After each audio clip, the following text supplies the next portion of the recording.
best stories in sports. This is an E60 feature presentation. Archie Diacono, 3 seconds at midcourt. Jenkins gives it to Jenkins for the championship.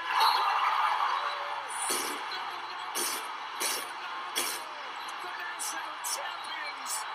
Jenkins hitting the winner at the buzzer. Jim, they're going to check it. I thought it was good live, but how about those onions? A counter. Double honor, sauteed, if it's good. Well, they're going to check the clock. If there's any time, and boy, they've got a problem on their hands if they do. Because the streamers, the confetti, they would have to clear it. Watch this. And the recognition of Arch finding Jenkins. Miscommunication by North Carolina. It's all the way. How about that? The officials on the far side have already walked. Last Monday, the sports world were stunned by Kris Jenkins' buzzer-beating shot to beat North Carolina in the national championship, as Villanova was crowned champions of the college basketball world. Sports fans got to see student-athletes on the biggest stage of them all. The millions were amazed by the national championship and will be amazed by the business aspect behind all the madness.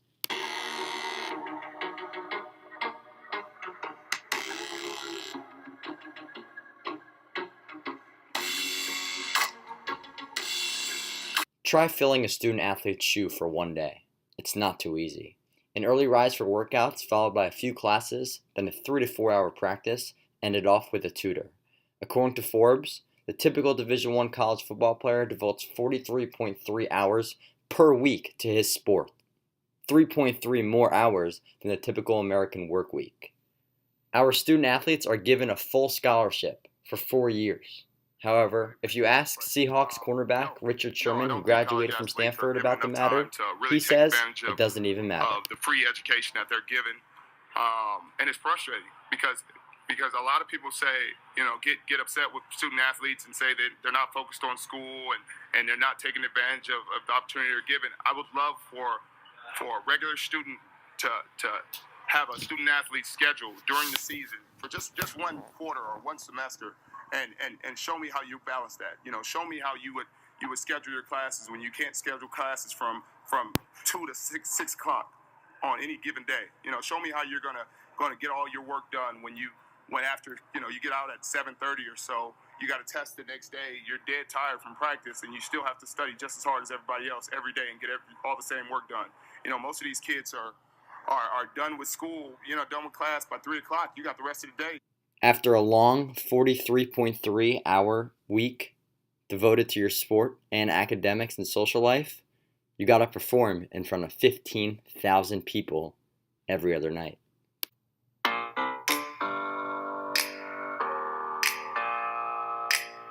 up the champagne, pop. It's my house, come on, turn it up.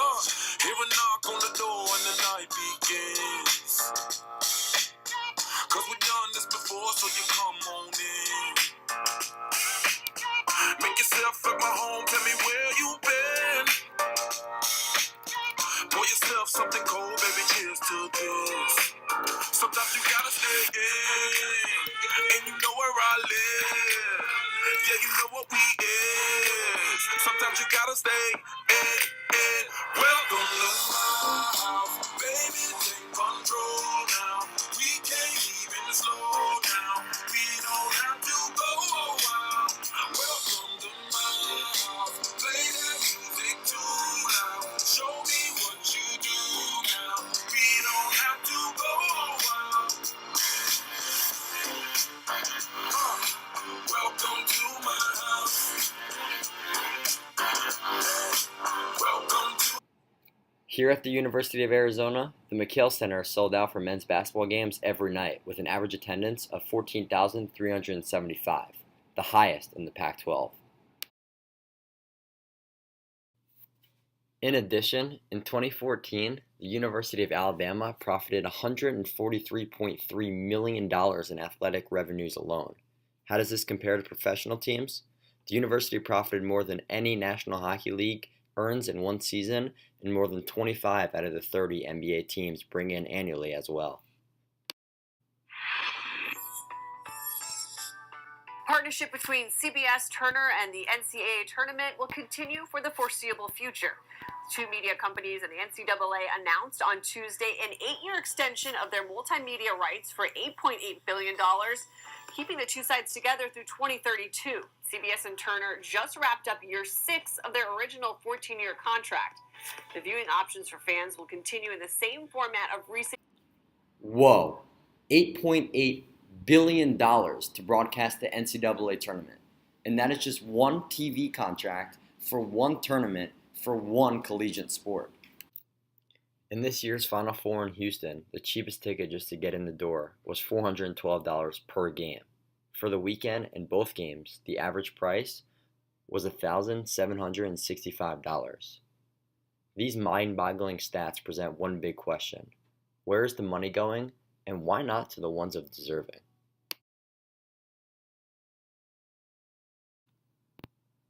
I find it unconstitutional that we prevent these kids, these gifted kids who are playing a violent game, from being able to earn any money for 3 years out of high school other than room, board, and tuition. And I said yesterday that I, for one, if kids are getting money under the table, God bless them, because they deserve it. If these coaches that we've had on the show are what do they make, 5, 6, 7 million a year? The stars of these teams should be making 5 times as much money. I know that seems exaggerated, but that's how valuable they are to these institutions and to the NCAA at large. So, in college football, if you're going to make them go for 3 years, why not have no rules? 0 rules. Abolish your rules. If a booster at whichever school, dear old you, wants to pay X dollars for a big signing bonus to get Leonard Fournette to come to LSU or wherever it is, God bless him, because the kid deserves the money.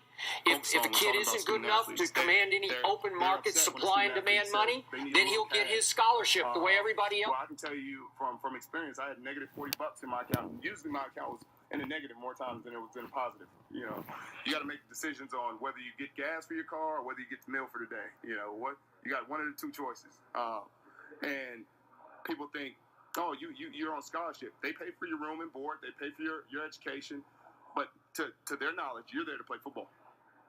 You're not on scholarship for school. And it sounds crazy when a student athlete says that, but those are the things coaches tell them every day. You're not on scholarship for school. Former Duke basketball player, now ESPN analyst Jay Billis chimed in It's on like that. a mandate that you have to pay college athletes. I asked the question, why would we prohibit it? This isn't high school sports where we're having big sales and jogathons and charging $5 for admission. This is a multi-million-dollar business that is professional in every way except how the athlete is allowed to be compensated. And to me, the question is, why would we deny athletes the right to fair market value and compensation in this multi-billion-dollar business when no other student is restricted from being compensated, let alone coaches and administrators? They're all getting their fair market value based upon this multi-billion-dollar enterprise. And my thing is, if they're old enough to sell, and we are selling them like crazy, they're old enough to be paid for. Watford for the win! Yeah!